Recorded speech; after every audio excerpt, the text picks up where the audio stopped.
Good morning to all. आज हम class 8 English का चैप्टर 4 रीड आउट करेंगे। उससे पहले this is our English text book delight learning. ठीक है, तो प्लीज़ जिसने परचेज़ नहीं किए बुक्स, स्कूल में जाकर बुक्स परचेज़ करें। मम्मी या पापा में से किसी एक को भेज सकते हैं बुक्स परचेज़ करने के लिए। ठीक है, तो चैप्टर 4 क्या है? फॉरेन लैंड्स नाम है, मतलब विदेशी ज़मीन। और ये क्या है? पोयम है, कविता है। और इसके कौन है पोएट? रॉबर्ट लुइस स्टेवेंसन पोएट है। बहुत सुंदर पोयम है, बहुत अच्छी पोयम है। मैं रीड आउट कर रहा हूँ, आप समझें।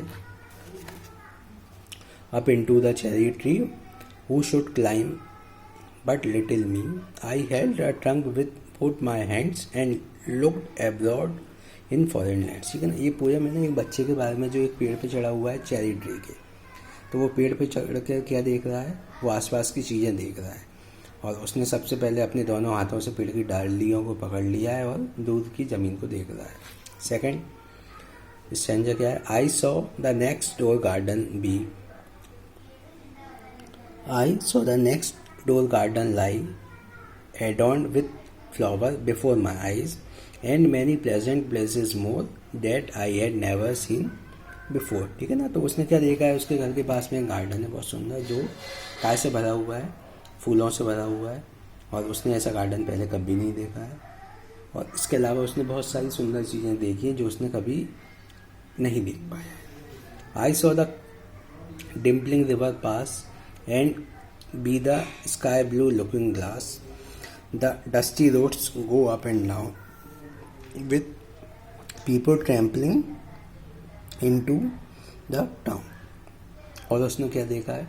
उसने ये देखा है कि वहाँ से एक नदी बह रही है और आसमान बिल्कुल नीला है। और पहाड़ों में जो रोड होती है वो ऊपर नीचे होती है रोड है। और कुछ लोग शहर की तरफ जा रहे हैं पैदल चलते हुए।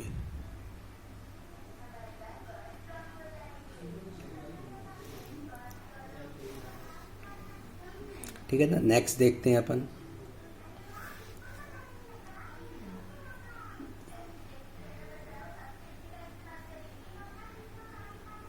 If I could find a higher tree farther and farther I should see to where the grown up river slips into the sea among the ships. ठीक है ना, अब वो ये बोल रहा है कि अगर इससे ऊंचा भी मुझे पेड़ मिल जाता है तो मैं उस पर चढ़ के ये जानना चाहता हूँ कि ये नदी समुद्र में गिरती है तो कैसे गिरती है, और मैं बहुत दूर तक देखना चाहता हूँ। इसके अलावा जो समुद्र में जहाज़ तैर रहे हैं वो कैसे तैरते हैं।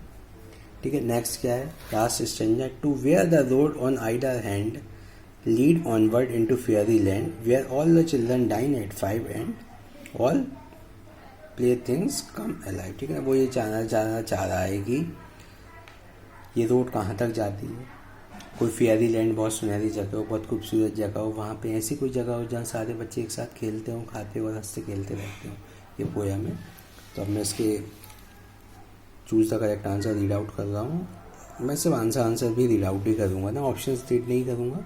ये समरी भी है तो प्लीज़ समरी आप खुद पढ़ लेना एक बार। The little child climbed on dash tree, तो लिटिल चाइल्ड किस ट्री पे चढ़ा है? तो चेरी ट्री पे चढ़ा हुआ है। सेकेंड है the child sees the foreign, मतलब विदेशी उसने क्या चीज़ देखी हाई अबव द ट्री, तो लैंड्स मतलब ज़मीन।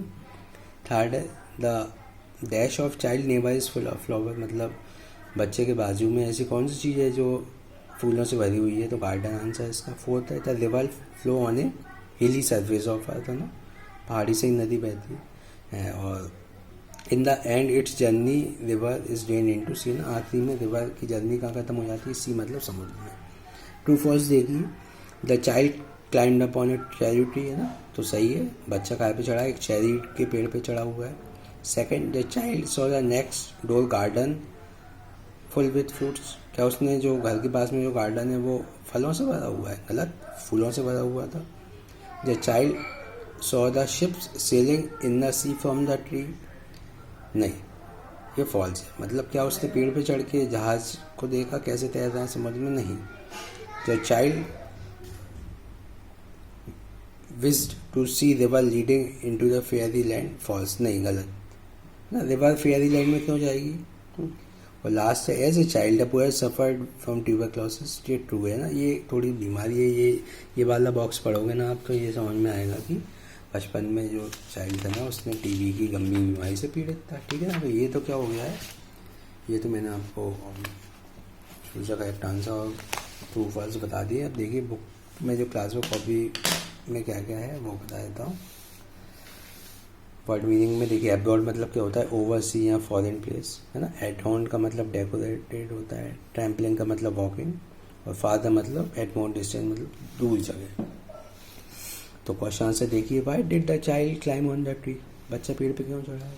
तो the child climb on the tree because he wants to enjoy the view of far away lands and neighbour beautiful garden full of flowers. वह पेड़ पे इसलिए चढ़ा है क्योंकि वह पेड़ पे चढ़ के दूर का दृश्य देखना चाहता है और उसके पास में जो गार्डन है ना उनके दृश्यों को एंजॉय करना चाहता है।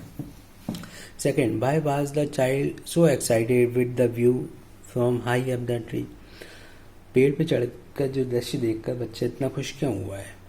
तो देखिए the child was very excited with the view higher up the tree, because इतना तो आपको क्वेश्चन में मिल जाएगा। देखिए बिकॉज के बाद देखते हैं, he had not seen many things in his life till now before climbing the tree that he saw after climbing on the tree. उसने अपने जीवन में बहुत सारी चीज़ें नहीं देखी थी जब तक वह पेड़ पे नहीं चढ़ा था, लेकिन पेड़ पे चढ़ने के बाद उसने बहुत सारी चीज़ें देखी। ठीक है। थर्ड है, to what thing is the sky compare to in the poem, है ना।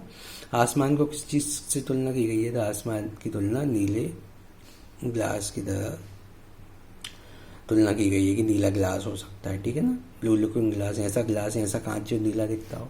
How did road seem to the child, या sorry how did the road seems to the child, road मतलब बच्चे को कैसे दिख रही है, तो क्या है इसका answer curve. The road seems to the child like curve मतलब आड़ी टेढ़ी, है ना। पगडंडी तो कच्चा रास्ता होता है, हालांकि रोड कैसी पहाड़ी में आपने रास्ता देखा हो तो सीधा नहीं होता, आड़ा टेढ़ा होता है, घुमावदार होता है, उसको कर्व बोलते हैं। और लास्ट है, what made the garden look so beautiful, the garden is filled with full of flowers that mean it is beautiful, है ना। गार्डन मतलब फूलों से भरा हुआ है इसलिए वह खूबसूरत दिख रहा है। ठीक है ना, इसके नोट्स मैं भेज रहा हूँ आपको PDF में, प्लीज़ आप भी अपनी पोएम पढ़ना स्टार्ट करें और पूरा वर्क इंग्लिश की क्लास में कॉपी में कंप्लीट करें। और कोई डाउट हो तो प्लीज़ आप कभी भी पूछ सकते हैं। 9039966829 मेरा कॉन्टैक्ट नंबर है। Okay, thank you, bye bye.